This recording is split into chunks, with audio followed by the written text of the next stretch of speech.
Salama bin Akva roziyallohu anhu. Bu kishi kim bo'lgan? Keling tarixga qaytamiz. Sahroda bir cho'pon qo'ylarini boqib yurardi. To'satdan uning qo'ylariga bo'ri hujum qilib, qo'ylarining birini olib qochdi. Bu cho'pon bo'rini orqasidan quvib yetib, bo'rini og'zidan qo'yni tortib oldi. Shunda bo'ri cho'pondan sal uzoqlashib unga dedi: "Ey cho'pon, Alloh menga rizq qilib bergan narsani mendan tortib olasanmi?" deb bo'ri unga gapirdi.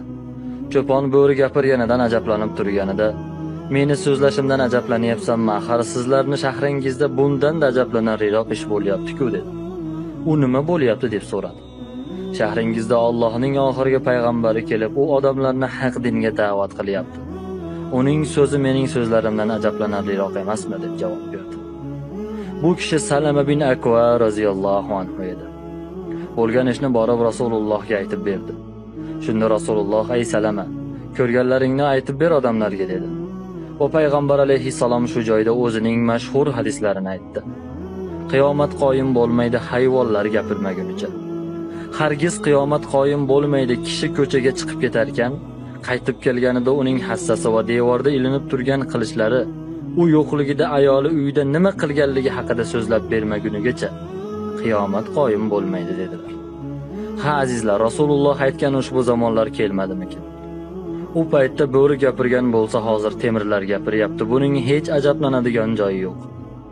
Hudaybiya sulhida birinchi bo'lib Rasulullohga bay'at bergan va 3 marta takror bay'at bergan kishi ham Salama bin Akva edi. Bu kishi otdan tez yuguruvchi sahobiy edi.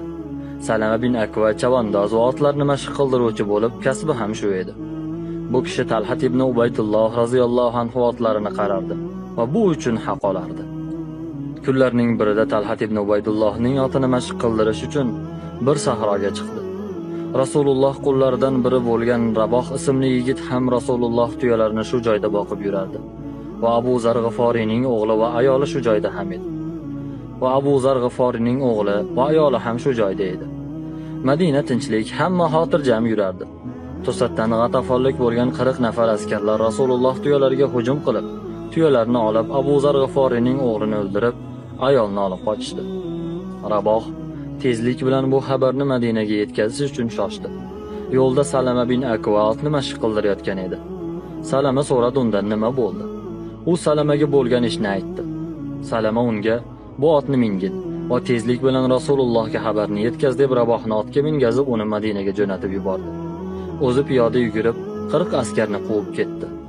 Ha, bu kishi juda ham tez yugurardi. Va bir cho'qqiga chiqib: "Ey Madina ahli! Ey Madina ahli, bu tongda Madinaga hujum qilindi" deb baqirdi. Ovozi ham shu qadar baland ediki, butun Madina ahli eshitdi. Boyagi yigit Madinaga borgunicha hamma bu ishdan xabardor bo'lib, Rasululloh va sahobalar jangovar tayyorgarlikni boshlab yuborishgan edi. Salama bir o'zi piyoda boyagi 40 ta otliqni quvib ketdi va ularga yetib oldi. Kamoni bilan ularga qarab o'q uzdi. Ulardan biri yiqildi. Ular ortiga qaytib Salamani o'ldiramiz deb uni quvishdi. Ammo Salama qochib ketardi. Otni quvib unga yetisha olmasdi. Ular tuyalarni tashlab qochaylik, bo'lmasam bu odam bizni sho'rimizni quritadi deb nimani olishgan bo'lsa, hamma narsani tashlab qochishdi. Rasululloh tuyalarini ozod qildi.